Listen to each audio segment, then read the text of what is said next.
Well, good afternoon, everybody. I'm Kristi Noem, the United States Secretary of Homeland Security, and I appreciate you all being here. I know that it's warm, but we're covering a very important event.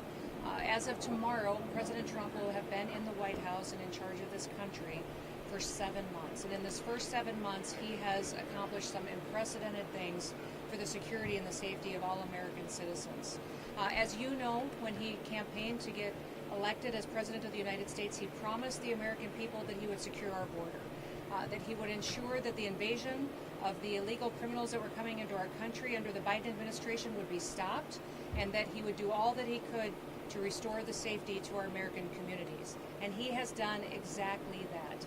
In fact, today we have the most secure U.S. border that we've ever had in the history of this nation. It's incredible the work that he has done along with the good folks out of CBP and ICE and law enforcement, federal agencies in partnership with states like Texas right here, and also with our local law enforcement that have stepped up and deployed individuals and resources to help us secure this border. Today we're going to be talking about the incredible work that these individuals have done in making sure that we're continuing to construct infrastructure. And when you look at what is behind us as far as the wall that is being built, you see obviously the structure, but also there will be more added to it as far as technology, cameras, sensors that will ensure that it will be secure far into the future, and that will be efficient as well, with our resources and our individuals and our agents that are out here on duty day and night, making sure that America is safe. Remember that a nation without borders is no nation at all. And we're so thankful that we have a president that understands that and understands that a secure border is important to our country's future. Now, if you look at the structure that's behind me, it's tall, which makes it very, very difficult to climb, almost impossible. It also goes deep into the ground, which would make it very difficult, if not impossible, to dig under. And today, we are also going to be painting it black. That is specifically at the request of the president, who understands that in the hot temperatures down here, when something is painted black, it gets even warmer, and it will make it even harder for people to climb.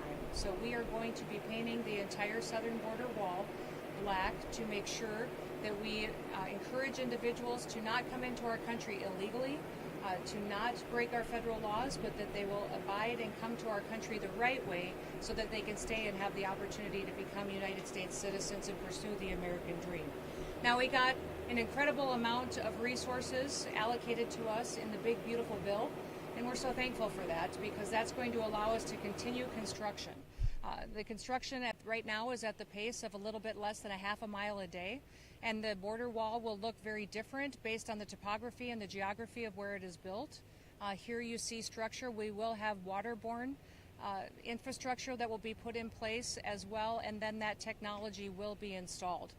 And we'll utilize that to make sure that we're doing due diligence in securing every single inch of our border. And it's not just our southern border that we are concerned with and putting resources into. It is every border from our maritime seas to also our northern border to make sure that the American citizens can have safety, but also that our laws are enforced. I'm very grateful today to be here with two individuals that are leading our effort as far as securing our border, but also day to day making sure that our laws are enforced. I'd like to introduce first the Chief of the U.S. Border Patrol, Mike Banks, to share a few words with you. And then after him, Walter Slozer is the interim Chief of the Border Patrol here in the El Paso sector. So with that, Chief Banks, would you like to come up and share a few words? Thank you, Madam Secretary. As she said, my name is Michael Banks. I'm Chief of the United States Border Patrol, and what you see behind us is just the beginning of a lot of wall we're going to be building with money that we receive from the Big Beautiful Bill. This is just one of many ways that we are fortifying our border and securing our border against illegal immigration. Once we get the infrastructure up, we'll also see lighting go up, camera systems go up, ground sensing technology as well. And then, as the Secretary said, we're going to paint it black for two reasons. One, the black's going to protect the wall from rusting, and two, black gets hotter and makes it more difficult to climb. With that, I'm going to pass it over to Chief Slozer, who's the interim Chief Patrol Agent of the El Paso sector. Thank you, Madam Secretary. Thank you, Chief Banks. I just want to thank the administration, the Secretary, and Chief Banks for, one, having the will to secure the border in between the ports of entry. We've long known that barriers are key into shaping the operational environment. We're going to continue to build these barriers, and it's a message, a clear message that says we are removing people from the smuggling cycle. We're not going to put them into that, and we're promoting economic prosperity on the north side.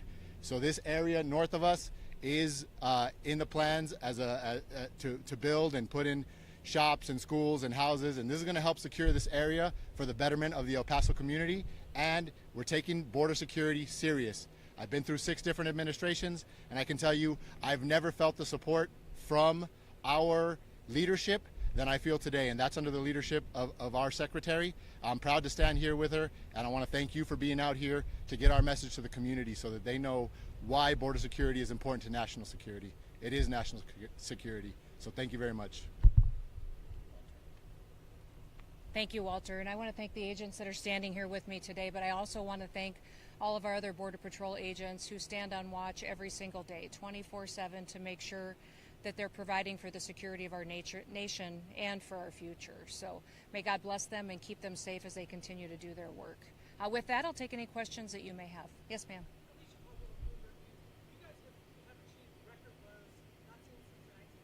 Mm-hmm.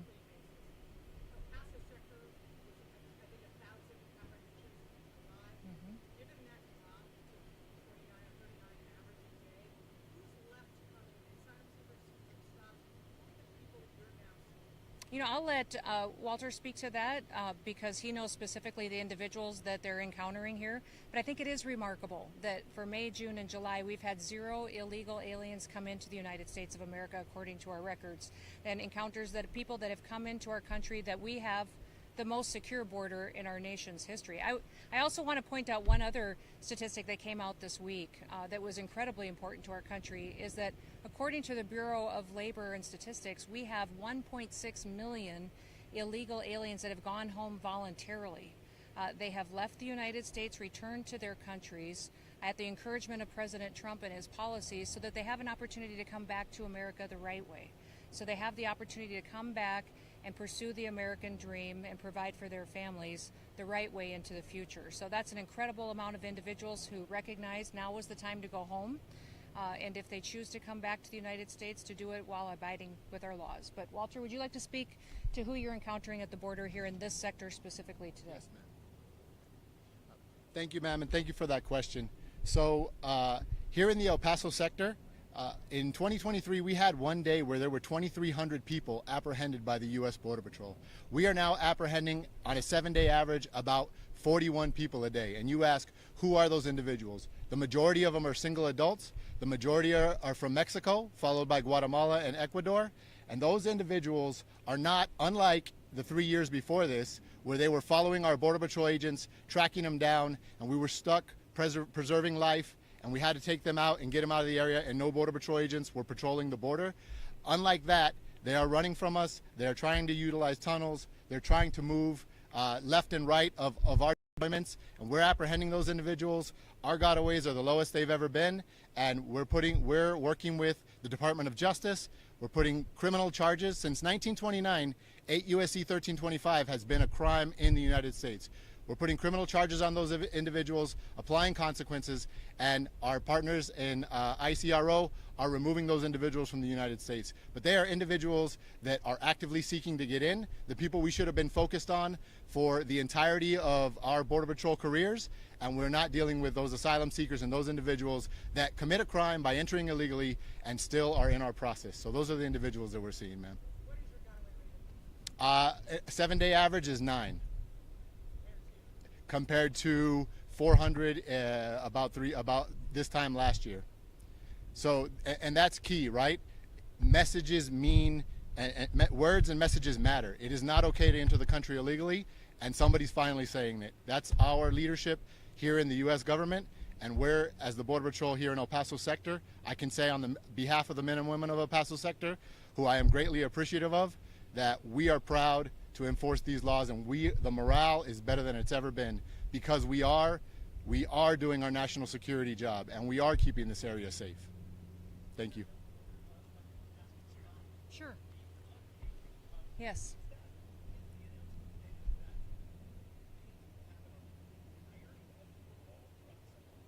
Yes. Yeah, it is.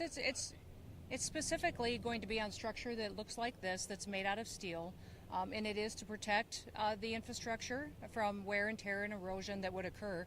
But also it is because the president specifically recognized that black gets hotter in this weather and in this heat and in this sun, and that when you touch something that's hot during these kinds of temperatures, it's very difficult to climb it, very difficult to cut it, to handle it. And he wants to make it as difficult as possible for individuals who are trying to break our laws. He means what he says, and he follows through on what he says he's going to do. And this was something he spoke to me about after the election that he wanted to do. And when he was sworn in, we immediately got to work on setting up the opportunity that when the structure is built, that it would be painted so it would be protected and that it would be hot. Yes. Mm-hmm. Yep. Mm-hmm.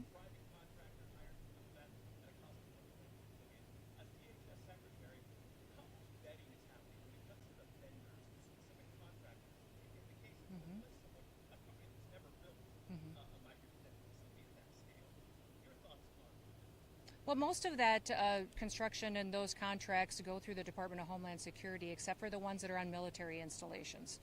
And so that is a DoD project that we're working in partnership with, which President Trump has committed to have a whole of government approach.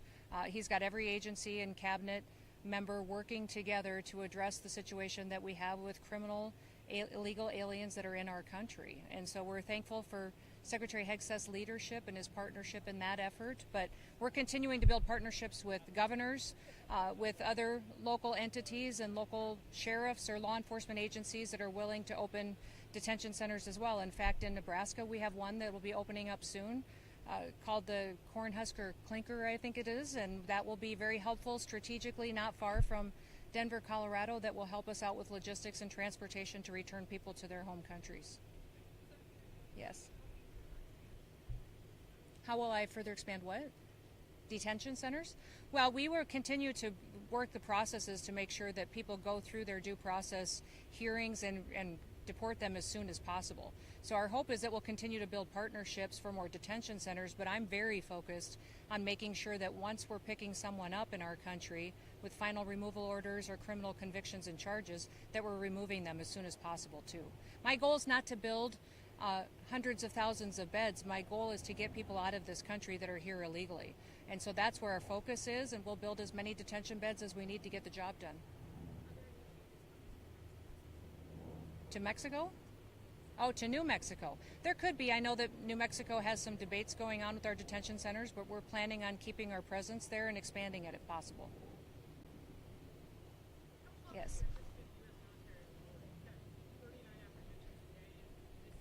Mm-hmm. Mm-hmm.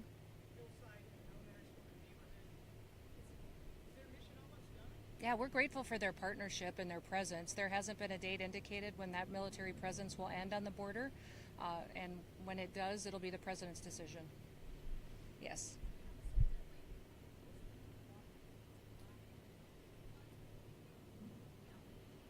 For the painting project, not necessarily all of it has been contracted out yet, but we'll move pretty quickly. As you can see, the gentleman behind me and the folks behind me are working very hard, and they move fast.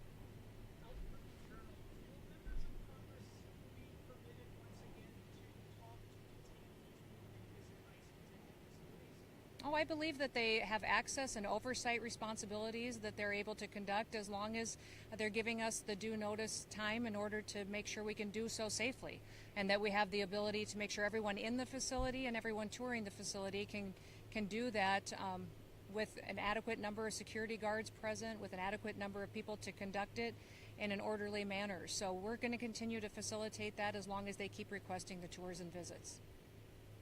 Yes.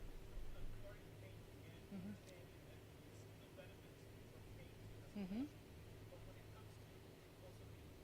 Mm-hmm. Mm-hmm. Mm-hmm. Don't touch it. They have a choice.